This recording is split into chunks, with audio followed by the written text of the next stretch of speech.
السلام عليكم ورحمة الله وبركاته. بسم الله والحمد لله والصلاة والسلام على أشرف رسول الله وعلى آله وصحبه أجمعين الفائزين برضا الله. أما بعد.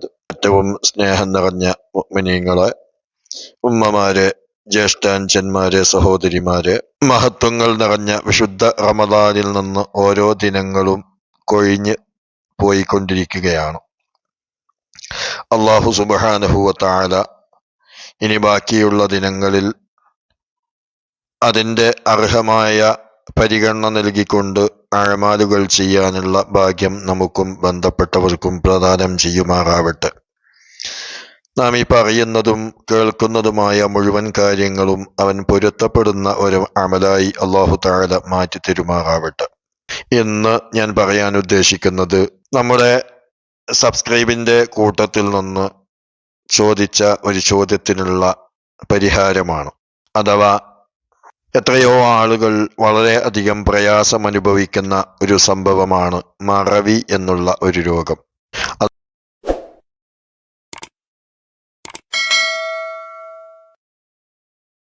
അഥവാ memory loss എന്ന് പറയും. ഇൻഷാ അല്ലാ ഞാൻ ഈ പറയുന്ന കാര്യം കൃത്യമായി കൊണ്ടുവരികയാണെങ്കിൽ അതിന് പരിപൂർണമായ നിലക്ക് പരിഹാരം കാണാൻ കഴിയും എന്ന കാര്യം ഓർമ്മപ്പെടുത്തിക്കൊണ്ട് വിഷയത്തിലേക്ക് കടക്കുകയാണ്.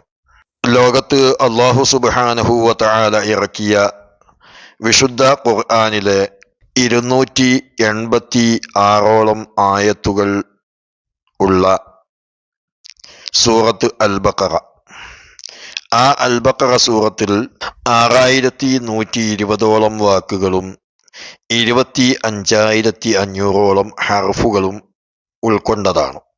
അൽ ബഖറ സൂറത്ത് വീട്ടിൽ ഓതിയാൽ അവിടെ ശൈത്താൻ നിൽക്കുകയില്ല എന്നൊക്കെ നമുക്ക് അറിയാം.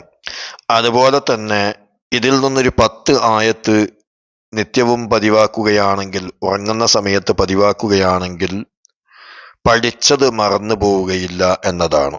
അവനെ തൊട്ട് മറവി രോഗം പരിപൂർണമായി ഒഴിവായി പോകുന്നതാണ്. ഹബീബായ നബി സല്ലല്ലാഹു അലൈഹി വസല്ലമ തങ്ങൾ നമ്മെ പഠിപ്പിച്ചത് മൻ ഖറഅ 10 ആയാത്തിൻ മിൻ സൂറത്തിൽ ബഖറ, അൽ ബഖറ സൂറത്തിൽ നിന്ന് 10 ആയത്ത് ഒരാൾ ഓതിയാൽ ലം യദ്ഖുൽ ദാലികൽ ബൈത ശൈത്വാനുൻ, ആ വീട്ടിൽ ശൈത്താൻ പ്രവേശിക്കുകയില്ല. തിൽക്കൽ ലൈല, ആ രാത്രിയിൽ, ഹത്താ യുസ്ബിഹ, നേരം വെളുക്കുന്നത് വരെ പ്രവേശിക്കൂല. ഏതാണ് ഓതേണ്ട 10 ആയത്ത്? 4 ആയാത്തിൻ മിൻ അവ്വലിഹ, അതിന്റെ ആദ്യ ഭാഗത്ത് നിന്ന് 4 ആയത്ത്, തുടക്കത്തിലെ 4 ആയത്ത്. വ ആയത്തുൽ കുർസി, ആയത്തുൽ കുർസിയും ഓതണം. വ ആയത്തൈനി ബഅദഹ, ആയത്തുൽ കുർസിക്ക് ശേഷം തൊട്ട് വരുന്ന 2 ആയത്ത്. വ സലാസു ആയാത്തിൻ മിൻ ആഖിരിഹ, അൽ ബഖറ സൂറത്തിന്റെ അവസാന ഭാഗത്തിലെ 3 ആയത്ത്. ഇങ്ങനെ ആകെ 10 ആയത്ത് ഒരാൾ ഒരു ദിവസം പതിവാക്കുകയാണെങ്കിൽ അയാളുടെ വീട്ടിൽ ശൈത്താൻ പ്രവേശിക്കുകയില്ല എന്ന് മാത്രമല്ല, പഠിച്ചതൊന്നും ആ മനുഷ്യൻ മറന്നു പോവുകയില്ല, മറവി രോഗം അയാൾക്ക് ഉണ്ടാവുകയില്ല. അത് മറ്റൊരു ഹദീസിൽ നമുക്ക് കാണാം. മൻ ഖറഅ ഇൻദ മനാമിഹി 10 ആയാത്തിൻ, 10 ആയത്തുകൾ ഉറങ്ങാൻ കിടക്കുന്ന സമയത്ത് ഒരാൾ ഓതിയാൽ മിൻ സൂറത്തിൽ ബഖറ, അൽ ബഖറ സൂറത്തിൽ നിന്ന്, ലം യൻസൽ ഖുർആൻ, അവൻ ഖുർആനിൽ നിന്ന് ഒന്നും മറന്നു പോവുകയില്ല, അവിടെ തന്നെ പഠിച്ചതൊന്നും മറന്നു പോവുകയില്ല എന്ന് പറഞ്ഞതായി കാണാം. അപ്പോൾ മറവി രോഗം എന്നത് തന്നെ ഇല്ലാതാകാനുള്ള ഏറ്റവും നല്ല എളുപ്പ വഴിയാണ് ഈ പറഞ്ഞ ആയത്തുകൾ പതിവാക്കുക എന്നത്.